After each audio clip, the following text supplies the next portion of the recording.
Hello प्यारे बच्चों, आज हम क्लास 8 कक्षा 8 भाषा भारती हिंदी विशिष्ट के पाठ 4 अपराजिता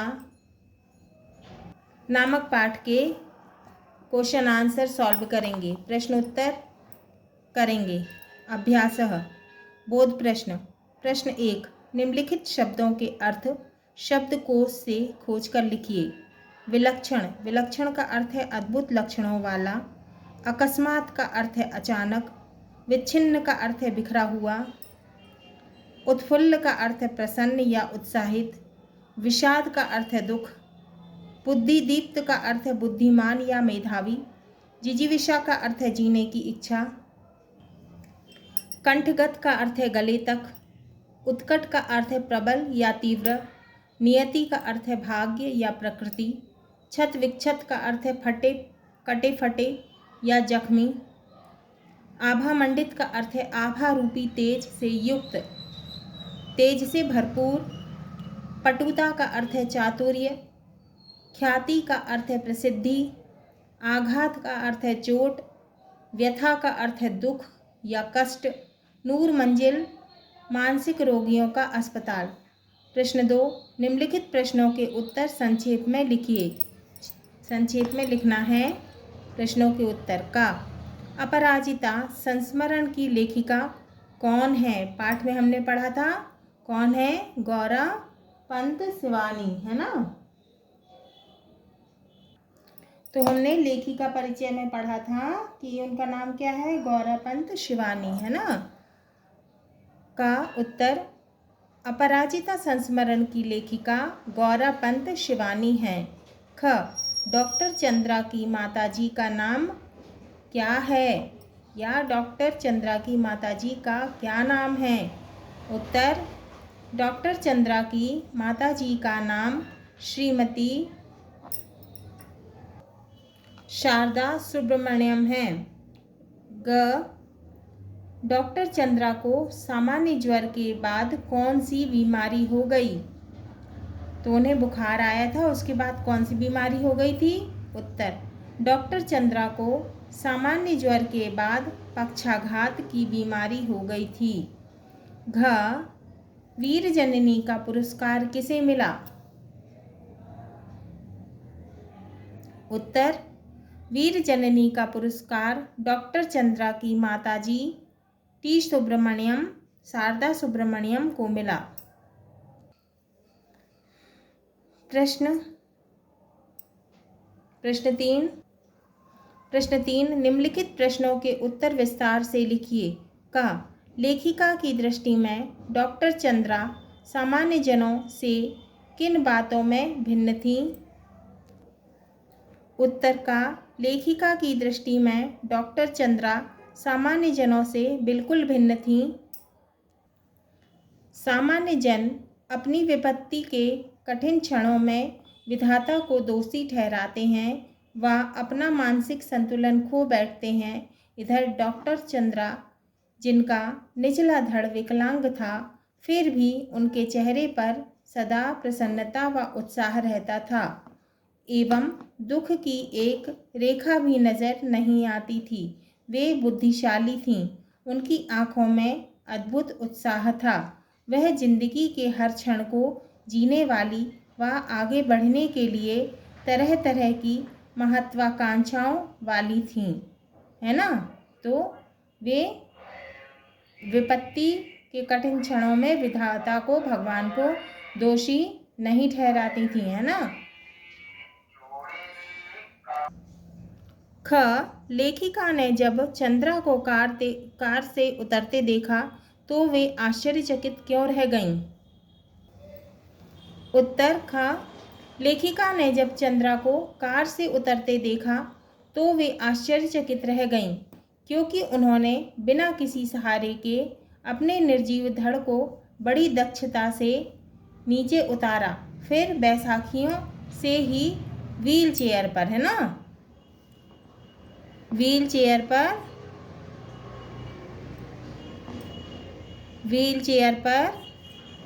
तक पहुंच उसमें बैठ गईं और बड़ी तटस्थता से उसे स्वयं चलाती कोठी के अंदर चली गईं। तो लेखिका ने जब चंद्रा को कार से उतरते देखा तो वे आश्चर्यचकित रह गईं, क्योंकि उन्होंने बिना किसी सहारे के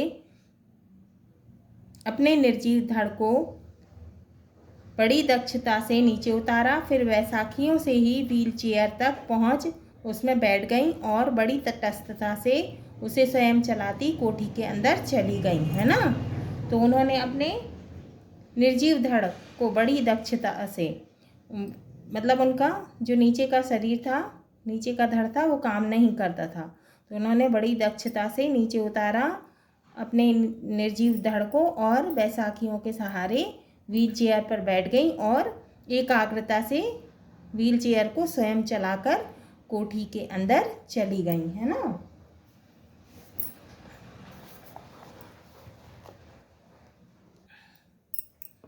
प्रश्न 4, निम्नलिखित पंक्तियों का आशय स्पष्ट कीजिए।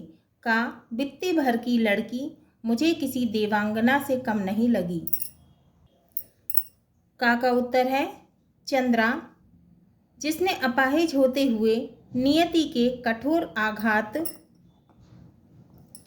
को अति अमानवीय धैर्य एवं साहस से झेला है, वह जीवन में प्रसन्नतापूर्वक सदा आगे बढ़ना चाहती हैं। इसीलिए चंद्रा लेखिका शिवानी जी को एक देवांगना से कम नहीं लगी, है ना। तो उन्होंने अपाहिज होते हुए नियति माने प्रकृति के, भाग्य के कठोर आघात माने चोट को बड़े धैर्य और साहस से झेल लिया और जीवन में प्रसन्नतापूर्वक वे सदा आगे बढ़ना चाहती थी। इसीलिए चंद्रा लेखिका शिवानी जी को एक कैसी लगी, देवी से कम नहीं लगी। मैडम, मैं चाहती हूँ कि कोई मुझे सामान्य सा भी सहारा ना दे। उत्तर, चंद्रा जो कि स्वावलंबी हैं, आत्मनिर्भर बनना चाहती हैं, वह लेखिका शिवानी से कहती हैं, शिवानी जो लेखिका हैं उनसे कहती हैं कि किसी का सामान्य सा भी सहारा नहीं चाहती। कौन? चंद्रा, है ना। वह स्वयं ही अपनी योग्यता से आगे बढ़ना चाहती हैं। चिकित्सा ने जो खोया वह विज्ञान ने पाया। उत्तर,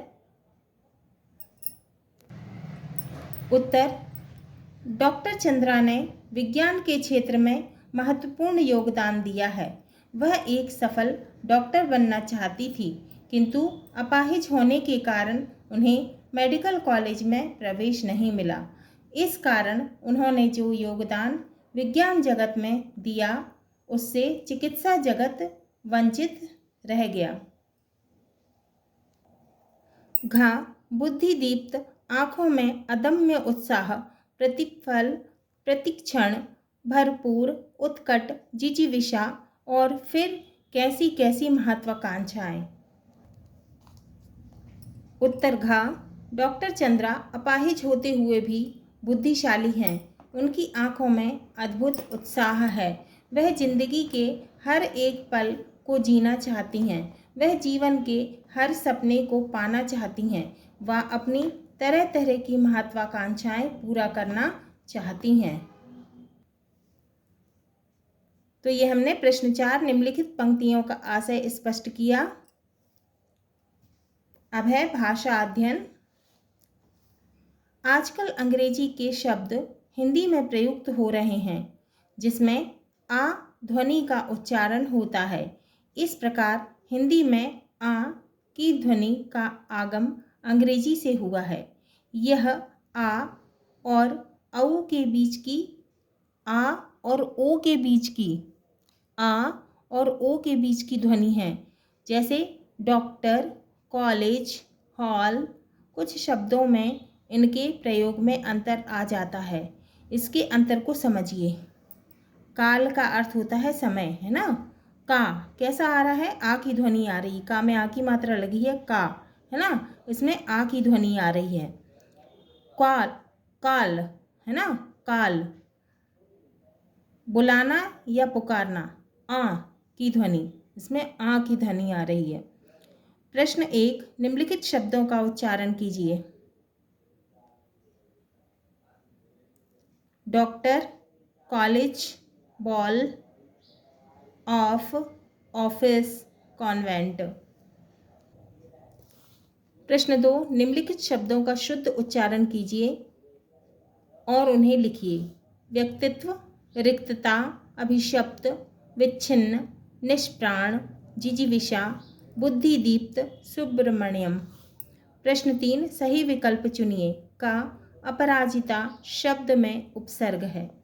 उपसर्ग क्या होता है? जो शब्दों के आगे लगता है ना, उपसर्ग कहलाता है ना। जो वर्ण जो है शब्दों के आगे लगता है उपसर्ग कहलाता है। अपराजिता में आवर्ण आगे लगा है।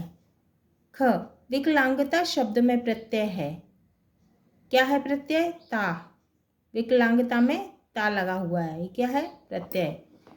ग, अभिमान में उपसर्ग क्या है? अभी, है ना, अभी। और घ, अपराजिता का विलोम क्या है? पराजिता। अपराजिता क्या होता है? जो कभी ना हारे, है ना, जो कभी पराजित ना हो, है ना। इसका विलोम क्या है? उल्टा, पराजिता। पढ़िए और जानिए। पहला, मोहन को कल इंदौर जाना है। दूसरा, मुझे सूचना मिली है कि मोहन को कल इंदौर जाना है। तीसरा, मोहन को कल इंदौर जाना है और उसके बाद उसे देवास जाना है। उपर्युक्त वाक्यों में क्रमांक ए में एक ही वाक्य है। क्रमांक 2 में 2 वाक्य हैं। क्या है? मुझे, क्रमांक 1 में मोहन को कल इंदौर जाना है। दूसरा क्या है? मुझे सूचना मिली, एक ये वाक्य हो गया कि मोहन को कल इंदौर जाना है। ये 2 वाक्य हो गए। क्रमांक 3 में 2 वाक्य हैं। तीसरा, मोहन को कल इंदौर जाना है और ये पहला वाक्य, उसके बाद उसे देवास जाना है, ये दूसरा वाक्य। किंतु क्रमांक 2 और क्रमांक 3 के वाक्य 2 भागों में बटे हुए हैं। ऐसे एक ही वाक्य के छोटे छोटे वाक्य उपवाक्य कहलाते हैं। ये उपवाक्य संयोजक से जुड़े रहते हैं। इस प्रकार की वाक्य रचना को अब समझिए। रचना की दृष्टि से वाक्य के प्रकार। रचना की दृष्टि से वाक्य के 3 प्रकार होते हैं। कौन कौन से होते हैं? पहला है साधारण वाक्य, दूसरा है मिश्रित वाक्य और तीसरा है संयुक्त वाक्य। साधारण वाक्य, जिस वाक्य में एक उद्देश्य और एक विधेय होता है उसे साधारण वाक्य कहते हैं। साधारण वाक्य में एक ही क्रिया होती है। उदाहरण, प्रांजल स्कूल जाता है। कौन सी क्रिया हो रही है? जाने की क्रिया हो रही है ना। जिस वाक्य में एक उद्देश्य और एक विधेय होता है उसे साधारण वाक्य कहते हैं। साधारण वाक्य में एक ही क्रिया हो रही है ना। प्रांजल स्कूल जा रहा है, एक क्रिया हो रही है, जाता है ना। प्रांजल स्कूल जाता है क्रिया। मिश्रित या जाता क्रिया है। मिश्रित या मिश्र वाक्य, जिस वाक्य में एक प्रधान उपवाक्य और एक या अधिक आश्रित उपवाक्य हों उसे मिश्रित वाक्य कहते हैं। सामान्यतः प्रधान वाक्य और आश्रित उपवाक्य के बीच की, जो, जिनके, जिसे, तथा, तब, जहाँ तहाँ जैसे संयोजक शब्द होते हैं। आश्रित उपवाक्य 3 प्रकार के होते हैं। कौन कौन से? संज्ञा आश्रित, विशेषण आश्रित और क्रिया विशेषण आश्रित उपवाक्य। संज्ञा आश्रित उपवाक्य, प्रधान उपवाक्य किसी संज्ञा के बदले में आने वाला उपवाक्य है। यह कि संयोजक शब्द से जुड़ा रहता है। जैसे मोहन कह रहा है कि वह कल नहीं आएगा, है ना। इसमें क्या है कि संयोजक शब्द से जुड़ा है ना। विशेषण आश्रित, ये प्रधान उपवाक्य की संज्ञा सर्वनाम की विशेषता, जो संज्ञा और सर्वनाम की विशेषता बताते क्या कहलाते हैं? विशेषण कहलाते हैं। ये उपवाक्य जो, जिसे, जिसने, जिन्हें आदि शब्दों से जुड़े रहते हैं। जैसे तुम्हारा पेन अच्छा चलता है, इसमें विशेषता क्या है? अच्छा, है ना, अच्छा चलता है। जो तुमने मुझे कल दिया था। क्रिया विशेषण आश्रित उपवाक्य, प्रधान उपवाक्य की क्रिया की विशेषता बताने वाले उपवाक्य क्रिया विशेषण उपवाक्य कहलाते हैं, जो क्रिया की विशेषता बताते हैं ना। प्रधान उपवाक्य की क्रिया की, है ना, विशेषता बताने वाले उपवाक्य क्या कहलाते हैं? क्रिया विशेषण, है ना। ऐसे वाक्यों में जब, जैसे, वैसे, जितना आदि योजक शब्द आते हैं। जैसे जब हम टिकट खरीदेंगे तब प्लेटफॉर्म पर जाएंगे। संयुक्त वाक्य, संयुक्त वाक्य में एक प्रधान वाक्य और एक या अधिक उपवाक्य समानाधिकरण समकक्ष माने एक जैसे वाले होते हैं। संयुक्त वाक्य में दो उपवाक्य और या, अथवा, किंतु, परंतु आदि से जुड़े होते हैं। जैसे वह गरीब है परंतु, दो उपवाक्य, परंतु ईमानदार भी है ना। प्रश्न 4, अपराजिता पाठ से साधारण वाक्य, मिश्रित वाक्य और संयुक्त वाक्य के दो उदाहरण छांटकर लिखिए।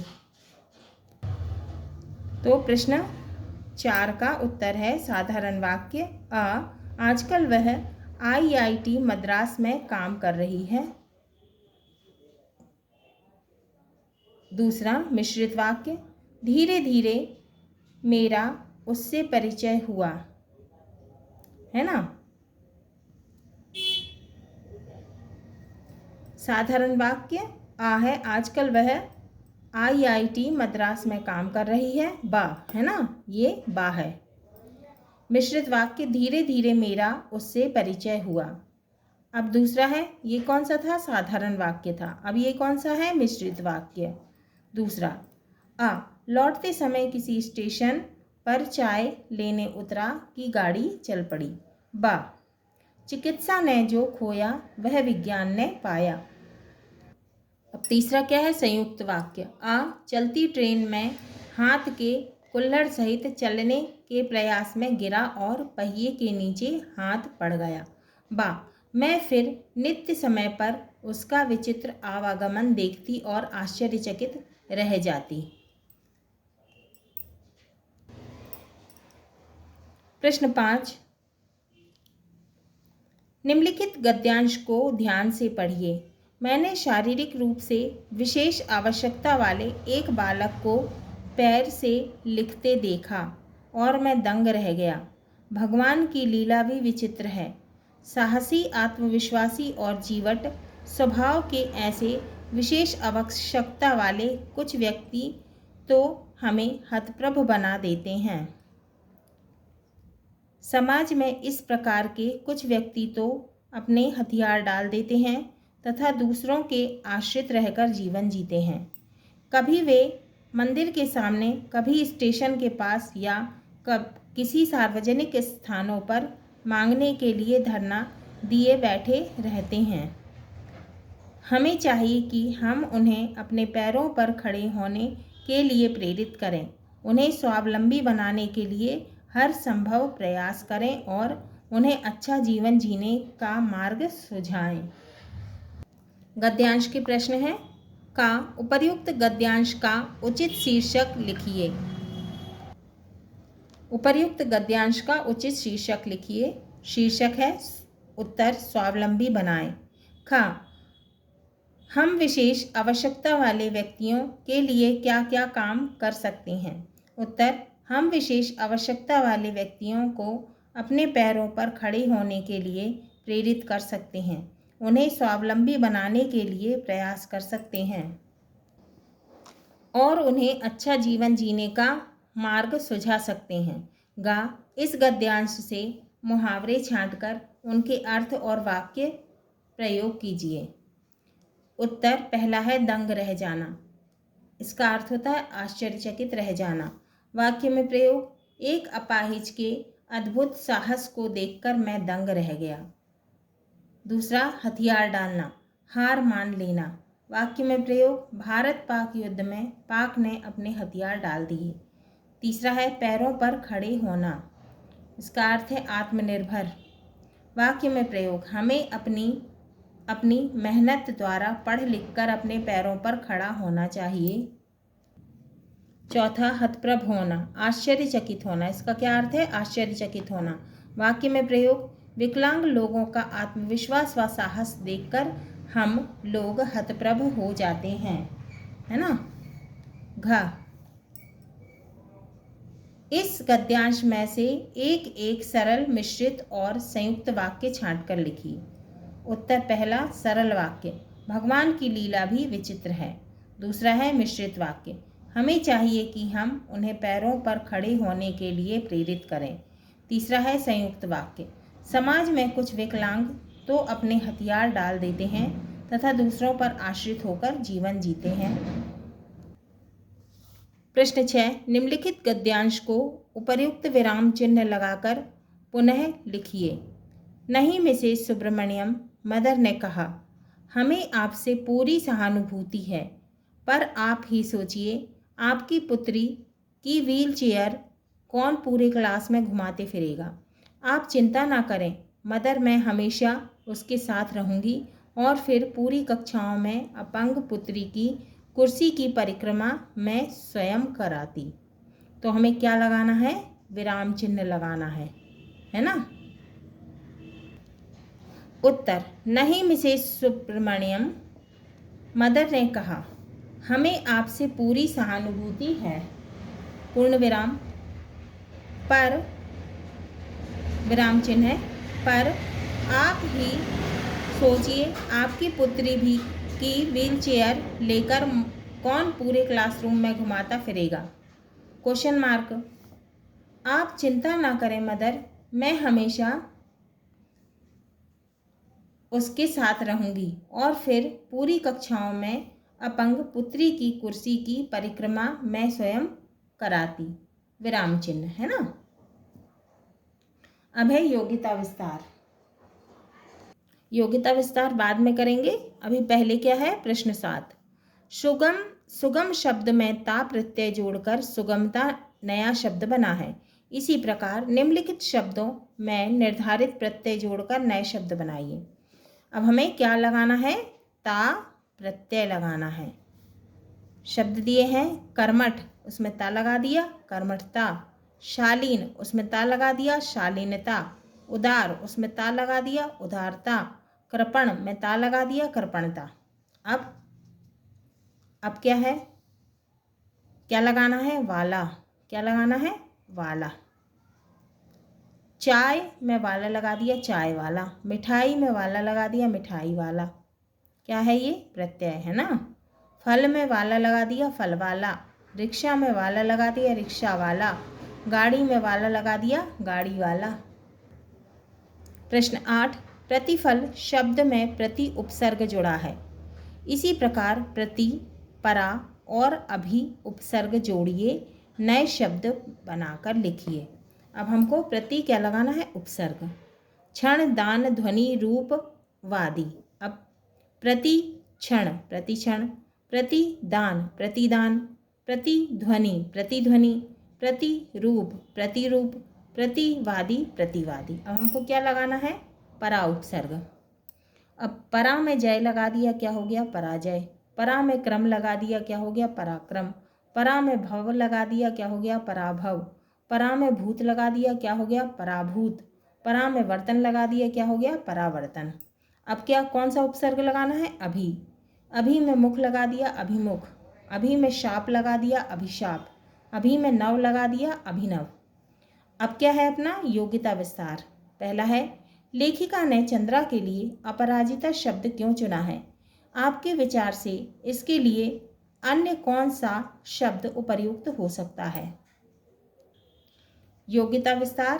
प्रश्न 1 का उत्तर, लेखिका ने चंद्रा के लिए अपराजिता शब्द इसीलिए चुना है क्योंकि चंद्रा ने अपाहिज होते हुए भी कभी जिंदगी से हार नहीं मानी व अपने हर लक्ष्य को प्राप्त किया। मेरे विचार से इसके लिए अन्य कोई शब्द उपर्युक्त नहीं हो सकता है। प्रश्न 2, कक्षा में चर्चा कीजिए कि यदि चंद्रा की मां ने सहनशीलता और त्याग की भावना ना होती तो क्या होता। अब हमको कक्षा में चर्चा करना है कि यदि चंद्रा की मां में सहनशीलता और त्याग की भावना ना होती तो क्या होता। उत्तर, यदि चंद्रा की मां में सहनशीलता और त्याग की भावना ना होती तो चंद्रा को मां के द्वारा मिला उत्साह ना मिलता और वह अपनी जीवन में इतनी प्रगति नहीं कर पाती।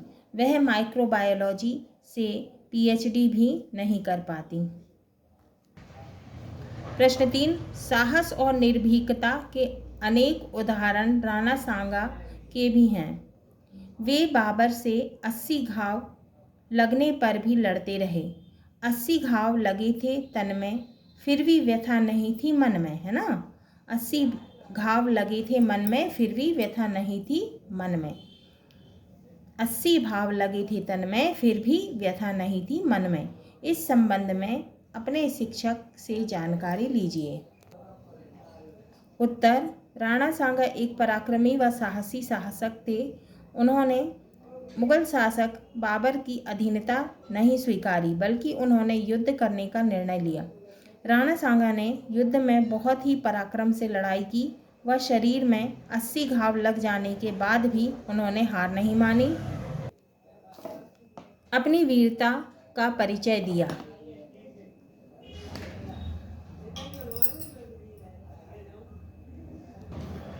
प्रश्न 4, आजकल सरकार शारीरिक रूप से विशेष आवश्यकता वाले व्यक्तियों के हित में कौन कौन से कार्य कर रही है, उनकी तालिका बनाइए। उत्तर, आजकल सरकार विशेष आवश्यकता वाले व्यक्तियों के लिए कई कार्य कर रही है। जैसे पहला, विकलांगों के लिए आवश्यक उपकरण जैसे व्हील चेयर, कृत्रिम अंग इत्यादि उपलब्ध कराना। दूसरा, शिक्षा, नौकरी, यात्रा इत्यादि में आरक्षण उपलब्ध कराना। तीसरा, उनके लिए संस्थान स्थापित करना जिससे वे आत्मनिर्भर बन सकें। चौथा, उनके लिए सुरक्षा, सेवा व सहयोग की व्यवस्था करना। प्रश्न 5,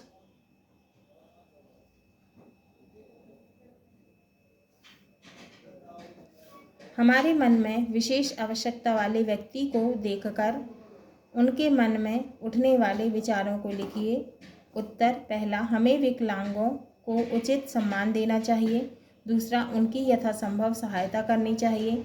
तीसरा, उन्हें आगे बढ़ने के लिए प्रेरित करना चाहिए। चौथा, उन्हें आवश्यक वस्तु प्रदान करना चाहिए। हाँ तो बच्चों, ये हमारे पाठ 4 अपराजिता के क्वेश्चन आंसर पूर्ण हुए, प्रश्नोत्तर पूर्ण हुए।